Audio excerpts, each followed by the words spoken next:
इस खबर के प्रायोजक हैं ग्रीनवुड शिक्षण संस्थान डीडवाना। कहते हैं जर जमीन और जोरू इंसान के जीवन में सबसे बड़ा सुख भी है तो सबसे बड़ा दुख भी है। ये तीनों इंसान को जब परोपकार के लिए प्रेरित करते हैं तो इंसान संत बन जाता है, लेकिन जब यही इंसान के जीवन में लोभ, लालसा और घृणा को जन्म दे देते हैं तो वही इंसान राक्षस भी बन जाता है। ऐसा ही एक मामला अजमेर जिले के किशनगढ़ शहर में मंगलवार को देखने को मिला।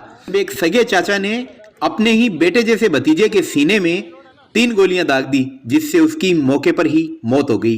ये मामला संपत्ति से जुड़ा हुआ है, जहां चाचा ने विश्वास करके अपनी कमाई संपत्ति भतीजे के नाम कर दी और जब वापस मांग की तो उसे सिर्फ ना सुनने को मिला और इसी से खुन्नाए चाचा ने भतीजे को गोलियों से भून डाला। किशनगढ़ नगर परिषद में पार्षद रहे सुरेश यादव ने इसी अशोक यादव को, जो उसके बड़े भाई गोपाल यादव का पुत्र था, जिसे गोद लिया। लेकिन विधि का विधान देखो, जिस निसंतान सुरेश को कोई औलाद नहीं थी, 1.5 साल पहले उसके पुत्र का आगमन हुआ और यहीं से हल्की लड़ाई इस कत्ल तक पहुंच गई।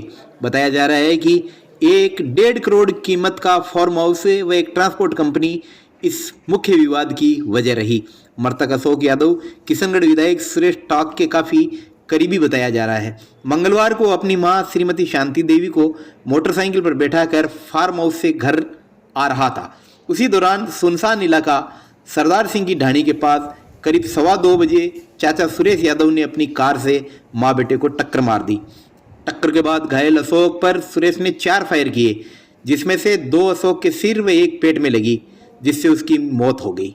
इस घटना ने एक बार पुनः इंसानियत को शर्मसार भी किया है, जब एक मां करीब आधा घंटा तक मदद की गुहार लगाती रही और किसी ने उसके जिगर के टुकड़े को अस्पताल तक पहुंचाने की जहमत तक नहीं उठाई। अंत में एक युवक ने पुलिस को फोन किया, तक अशोक दम तोड़ चुका था।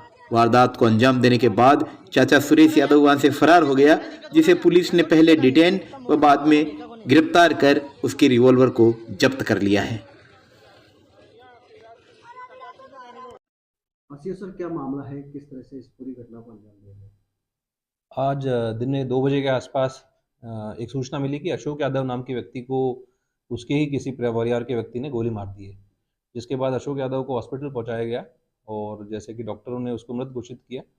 इसके बाद बॉडी को पोस्टमार्टम करा के परिजनों को सुपुर्द कर दिया गया है और जो आरोपी है उसको, जो संदिग्ध है, उसको हमने डिटेन किया है और उसके संबंध में पूछताछ कर रहे हैं। प्रथम दृष्टया कारण क्या रहा इस पूरे हादसे को लेकर? प्रथम दृष्टया सामने आ रहा है कि परिवार का ही आपसी विवाद था, ज़मीन को लेके इनका आपसी रंजिश चल रही थी, विवाद चल रहा था और इसके कारण ये घटना घटित हुई है। सर, पोस्टमार्टम कराया गया, कितने राउंड फायरिंग की गई थी? अभी प्रारंभिक जांच में सामने आया कि 3 राउंड फायर किए गए थे आरोपी के द्वारा। 2 उसके सर में फायर हुए हैं, एक उसकी कमर पे फायर हुआ है, जिसके कारण उसकी मृत्यु हुई। तो आगे किस तरह से इस पूरे मामले में अनुसंधान किया? इसके संबंध में हम हर एंगल पे जांच कर रहे हैं कि किस कारण से जांच हुई और किस कारण से इसकी मर्डर किया गया और किस कारण से ये सब घटना घटित की हुई। तो इसमें हमने टीम लगा दी है, आरोपी को भी हमने डिटेन किया है और उससे पूछताछ चल रही है। ये सब क्या मामला था, कल किस तरह से इस पूरी वारदात को अंजाम दिया गया? कल दिनांक 14/3/2023 को जरिए मोबाइल सूचना मिली कि एक व्यक्ति ने गोली मार दी, जिससे बेहोश अवस्था में वो व्यक्ति पड़ा है। तुरंत मौके पर पहुंचे, उसको पब्लिक द्वारा, प्राइवेट कार द्वारा सिटी मार्बल हॉस्पिटल के संगठन में पहुंचाया, जिसको डॉक्टर ने मृत घोषित कर दिया। तत्पश्चात घटनास्थल पर वापस जाके घटना के संबंध में जो भी साक्ष्य थे वो उठाए गए, एफएसएल को मौके पर बुलाई गई और मृतक की बॉडी को वाईएनएस हॉस्पिटल में शिफ्ट कर दिया गया। वहाँ से उसका पोस्टमार्टम करा के सायंकाल उसके परिजनों को सुपुर्द कर दिया गया।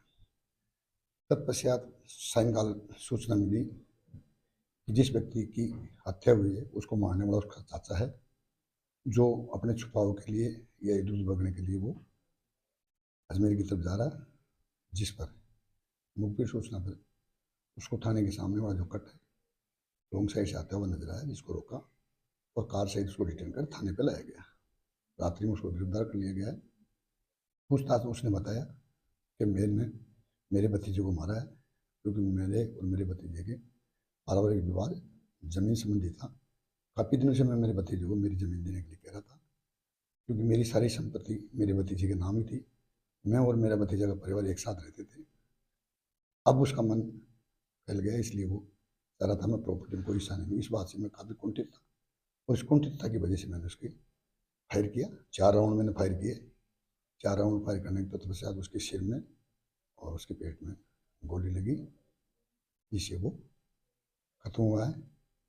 मैं जो मेरे पास में रिवॉल्वर थी उसमें 11 कारतूस थे, उनमें से 4 मैंने फायर किए।